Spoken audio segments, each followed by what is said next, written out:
Robservations with Robert Meyer Burnett.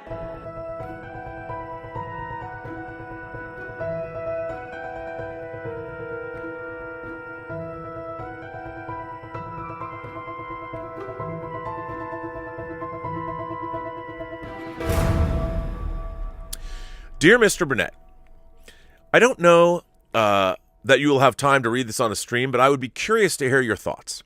Recently, I have seen on social media people saying if you are a fan of something and have a certain political affiliation, that you cannot possibly be a fan, or you miss the point entirely of the story. I'm curious of your take on this, as from what I've gathered, you and I are very opposite politically. I voted for Trump in 2016 and gladly voted for him again last year. I imagine you did not, and that's fine. People should still be able to be friendly and find common ground, but that seems to never be the case, even in our fandoms.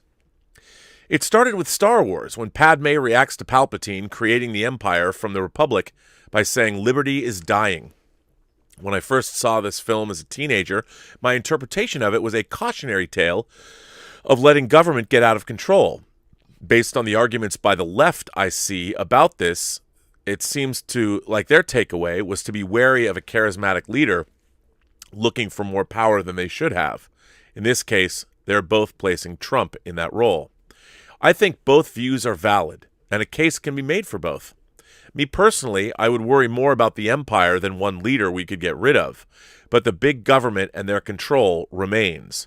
In the old EU books, the empire stuck around a while with the new charismatic leader, and it was business as usual. However, if you bring up this point, I'm told I'm not a real fan or I just don't get it.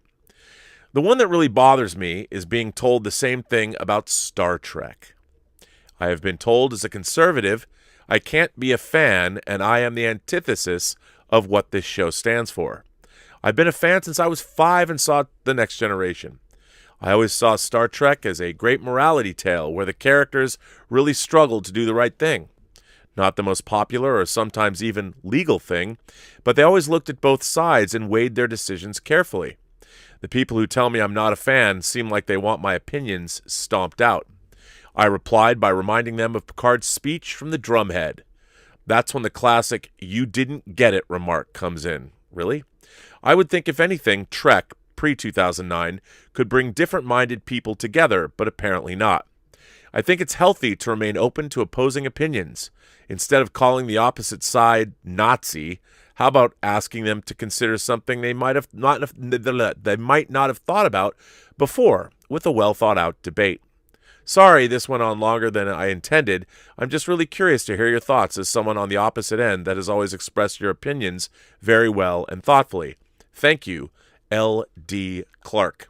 Well, L.D., first of all, I got to say, sir, a terrific letter. I want to thank you for writing this in. Look, I think you're absolutely right. I really don't know what's been going on. But when I grew up, I was never on the debate team. But I've dated girls that have been on the debate team. I have a friend of mine is in particular is quite a keen. She has quite a keen intellect and is a very good debater.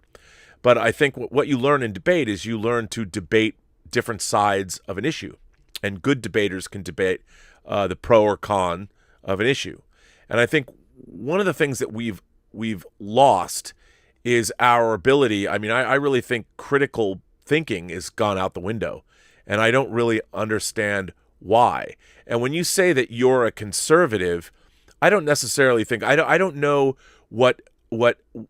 when people have decided that being a conservative means you're alt-right. I really don't understand the leaps that people make. And especially I don't understand the leaps people on. I mean, I consider myself a classical liberal, a classical left-leaning liberal. But that doesn't mean, for instance, I think that we should be fiscally conservative in this country. I don't think, I mean, right now we're trillions and trillions and trillions of dollars in debt. I think that's bad. I'm not even the best with money, but clearly, if you call my position, I guess it would be conservative.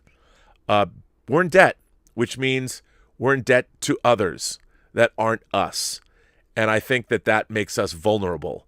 And whether that's a conservative position to take or not, I think it does leave us vulnerable.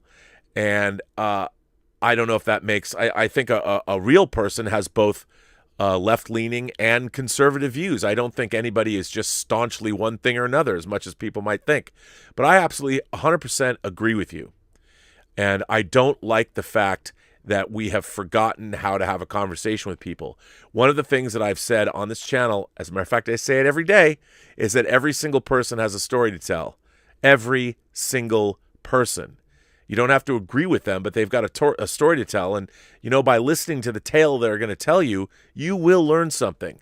And I've often said that one of the biggest problems that we have now is it's not necessarily, it's not the color of people's skin that's important.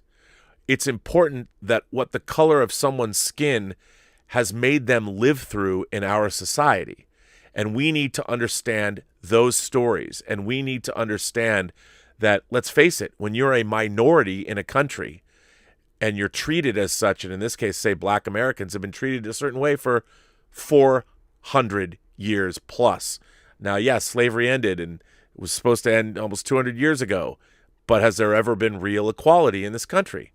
And I think that's why it's important to listen to the stories. When we have more black filmmakers making movies, they'll make movies about, well, they can make a superhero film like Black Panther, but they can still address issues like, well, colonialism and what that means within the context of a superhero film. That's why the more diverse voices we get making movies, I think the more interesting the movies become.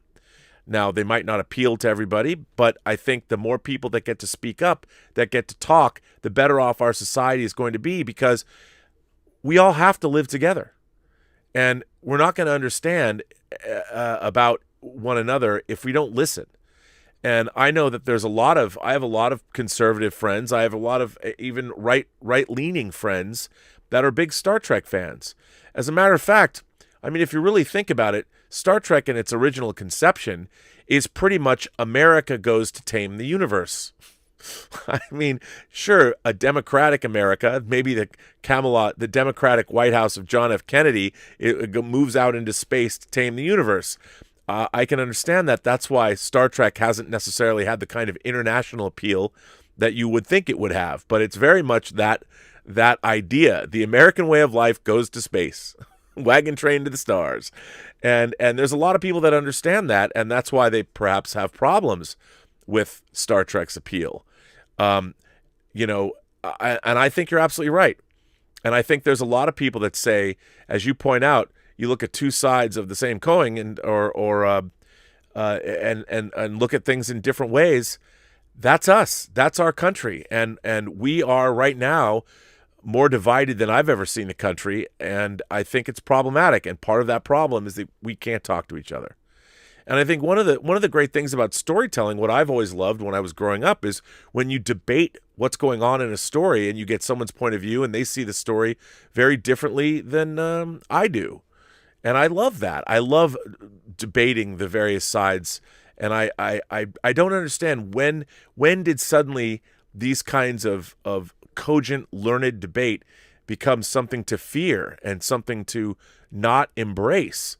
I don't know, but I think you're absolutely right, and it's sad. It's sad that we now live in a society that, and what I find even weirder is that there are people that believe they're right, that they've taken it upon themselves to have some righteous or furious anger with other people. Indeed, let's summon the cancel squad to take somebody out as if they've been anointed by, I don't know who, some higher authority to go after people just because you disagree with them. It's terrifying. That's fascistic.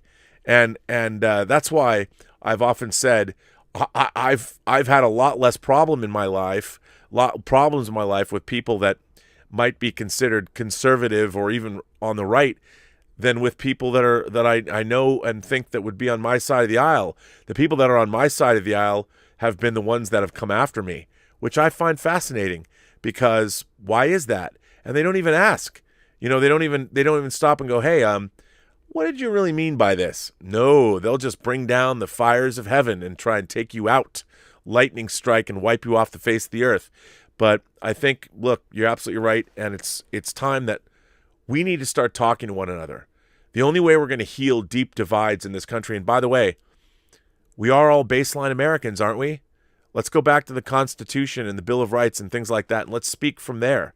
Let's point to these things and go, don't we both believe this? So if we both believe this and you're on the opposite side of the aisle from me, why are we not conversing as Americans or as fans or as whomever? And I think that it's something we need to learn to do, and the sooner we learn to do it, the better off we shall be.